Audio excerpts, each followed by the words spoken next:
con Oscar Aza. First and foremost, en primer lugar, dejas a un lado tu política y te enfocas en los militares, para que la guerra nunca ocurra. Eso es lo que hicimos hoy con la Ley Nacional de Autorización de Defensa. Lo que hicieron los demócratas fue anteponer su política a los hombres y mujeres que sirven en nuestras Fuerzas Armadas. Dijeron que no a un aumento de sueldo. Dijeron que no a una inversión. Enviaron el mensaje equivocado a nuestros adversarios en todo el mundo. Y tenemos para este segmento a Jesse Manzano, estratega republicano, y a Chris Wills, analista demócrata. Muchas gracias a ambos por estar aquí esta noche. Gracias, Oscar. Buenas noches. Jesse, tu opinión sobre la aprobación de esta ley tan cerrada, la aprobación. Bueno, fue cerrada, pero al mismo tiempo muy importante. La ley que autoriza pues los presupuestos de las Fuerzas Armadas de este país es muy importante que se apruebe en la Cámara. Obviamente ha habido un poco de preocupación por ciertos aspectos, pero te quiero decir una cosa muy importante. El objetivo, la razón de ser, la razón por la cual existen las Fuerzas Armadas es para proteger nuestro país. Si las Fuerzas Armadas de nuestro país no están enfocadas en esa misión principal, vamos a tener un problema. Y esta ley lo que hace es que le ayuda a reenfocar ese objetivo que nunca debimos haberlo perdido, pero en los últimos años nos hemos extraviado un poco de eso.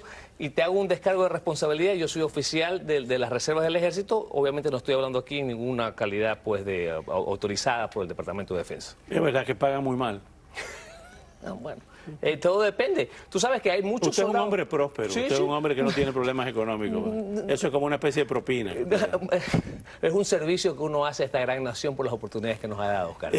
Doctor Wills, la medida de la Cámara de Representantes, citamos exactamente aquí lo que dice, incluye un aumento salarial para los miembros del Ejército, iniciativas para contrarrestar a China y $300 millones adicionales para apoyar a Ucrania en su respuesta a la invasión rusa de febrero del 2021.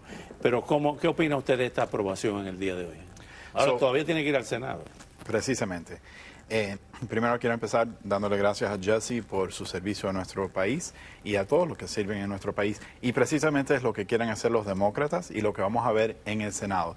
Lo que vas a ver es un proyecto de ley limpio que literalmente enseña el compromiso que este país siempre debe de tener a nuestros militares y no inyectar estas ridiculeces de las batallas culturales que hemos visto del gobernador de este estado y más republicanos en nuestro país, que son distracciones. Al fin del día, quiero recordar a todos los televidentes que en la última administración tuvimos un presidente que le dijo a personas que habían dicho que estaban dispuestos a dar el último y el sacrificio más grande para este país, que se identifican como personas transgéneras.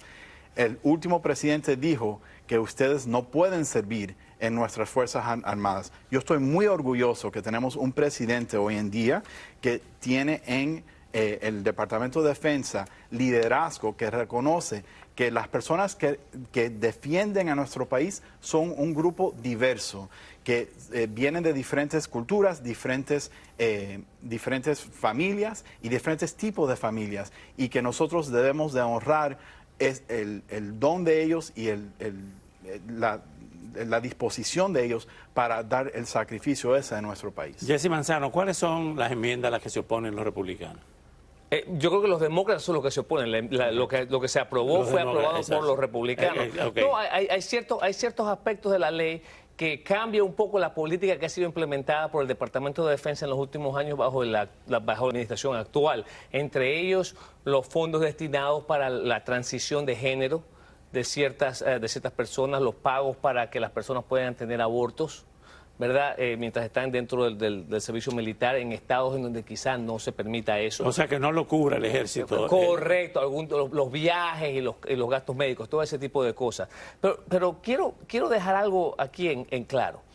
Estamos hablando de este tema que son la famosa guerra cultural en el país. El ejército de nuestro país sirve una función esencial. Es no solo proteger a nuestro país, pero al mismo tiempo proteger a todo el sistema que favorece la democracia, no solo aquí, sino en Europa, en Asia, en Latinoamérica, en otros países, ¿verdad? Esa es la columna vertebral de la defensa de la democracia son las Fuerzas Armadas de los Estados Unidos, porque no hay otro país en el mundo que pueda hacer lo que hacemos nosotros. Y sin embargo, en vez de estar enfocándonos en los temas importantes para las Fuerzas Armadas, que son aumentar el número de divisiones que tenemos en el ejército, por ejemplo, han sido recortadas en los últimos años. Ayer vimos al presidente Biden autorizar 3.000 reservistas, o sea, civiles como yo, que entramos a las reservas, 3.000 reservistas para enviarlos a Europa. ¿Por qué? Porque las Fuerzas Armadas, el Ejército en servicio activo no tiene la capacidad para mantener la defensa y los compromisos de defensa que tenemos en Europa. ¿Qué serio que es eso? Y sin embargo estamos hablando de todos estos otros temas que no tienen nada que ver con la defensa de nuestro país, pero tienen mucho que ver con las políticas de la extrema izquierda de ciertos miembros de esta administración. Disculpe, pero ¿quién está inyectando esas conversaciones en las conversaciones serias que los demócratas y muchos moderados republicanos? Porque si ves el voto, como dijeron que estuvo muy estrecho, muchos moderados republicanos también se oponieron a estas enmiendas. Entonces, la realidad es que los adultos están viendo que las políticas de la administración previa que decían que ciertas personas de ciertas familias, de ciertas inclinaciones, no deben de servir en nuestras Fuerzas Armadas, que no podemos regresar a eso, right? Que nosotros tenemos que reconocer que las personas que sirven y están dispuestos a dar sus vidas por este país son un grupo diverso y hay que apoyarlo. Hay otro tema, que es esta encuesta, que honestamente casi nunca opino cuando están invitados como ustedes para que ustedes opinen. Pero aquí esto sí me preocupa, tengo que reconocerlo. A todos. ¿Qué opinan? Es una encuesta de AP Norc, el Centro para Public Affairs Research. El 10% solamente de los estadounidenses aprueban cómo funciona la democracia en este país. 10%.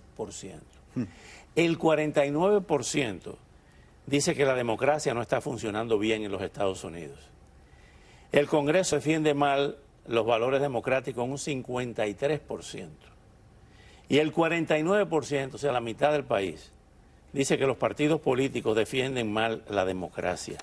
La última vez que yo vi cosas semejantes fue en la República de Weimar, cuando quebró la República de Weimar, cuando Adolf Hitler aprovecha esa coyuntura para sustituir al Kaiser Guillermo, Wilhelm II, y se produce lo que ya todos sabemos, el Holocausto. ¿Les preocupa a ustedes estas encuestas? Claro que sí, yo creo que ahí no cabe duda, no importa qué partido sea, esto es preocupante. No, esto es a todos nosotros, a todo el mundo. A todos. ¿Por qué? Bueno, a mí me parece que lo que hemos visto en los últimos años, y lo vimos incluso esta semana, el director del FBI estuvo en el Capitolio, en el comité judicial, hablando, respondiendo a preguntas de los miembros del comité de la Cámara. Mira, para defender las instituciones y defender el sistema necesitamos tener a personas que también estén dispuestos a ser claros, transparentes y explicar los temas. Este ejemplo que te estoy dando esta semana del director Ray, fue un bochorno lo que él hizo ahí. Se le hicieron preguntas muy claras sobre la administración Biden, sobre lo que ha pasado con estas cosas, y él se negó a responder. Cuando hay investigaciones andando en estos momentos en el estado de Delaware en contra de la familia del señor Biden, y él acepta que estas investigaciones existen, pero no quiere dar comentarios. Por eso es que la gente le pierde el respeto al sistema, Oscar. Chris Will, ¿por qué esta desesperanza? Okay. Vamos a empezar que el director del FBI fue apuntado por Donald Trump. Okay? So, vamos a empezar por ahí. También, ¿cómo va a él responder de una manera seria a conspiraciones, que es lo que muchas de estas personas que están del lado republicano trataron de inyectar a la conversación? Y al problema más grande, de ese 10%, ¿por qué hemos llegado a ese punto? Es la razón por la cual yo me voy del Partido Republicano y me convierto en demócrata. Porque lo que he visto es que mi X partido ha permitido que el líder actual de ese partido ha convertido la conversación en que no se puede creer en ninguna de nuestras instituciones. Acuérdense que en los previos 4 años antes de Biden, Donald Trump nos dijo, no puedes creer en los doctores, ni en Fauci, cree en mí. No puedes creer en el FBI, no puedes creer en nuestras elecciones, no puedes creer en nuestros jueces porque son jueces de Obama, no puedes creer en nuestras escuelas. El ataque en las universidades en nuestro país ha venido de la derecha. Es literalmente una destrucción completa de todas nuestras instituciones. Y el Partido Republicano se sienta a aplaudir eso. Y eso resulta en estos números. Gracias por venir. Ya tan rápido. Ya tan rápido, cuando se pone buena la cosa. Me tienen por aquí, ya tú sabes. Ya, corta ya. Bueno, al volver, la destacada periodista venezolana Sebastiana Barraez nos acompañará para analizar la anunciada extradición del ex general Hugo El Pollo Carvajal a Estados Unidos y los últimos movimientos en la cúpula militar de la dictadura venezolana. Entre tanto, en Moscú, la Duma rusa, o sea, el Parlamento, aprobó hoy una ley que prohíbe el cambio de sexo en Rusia. Veamos.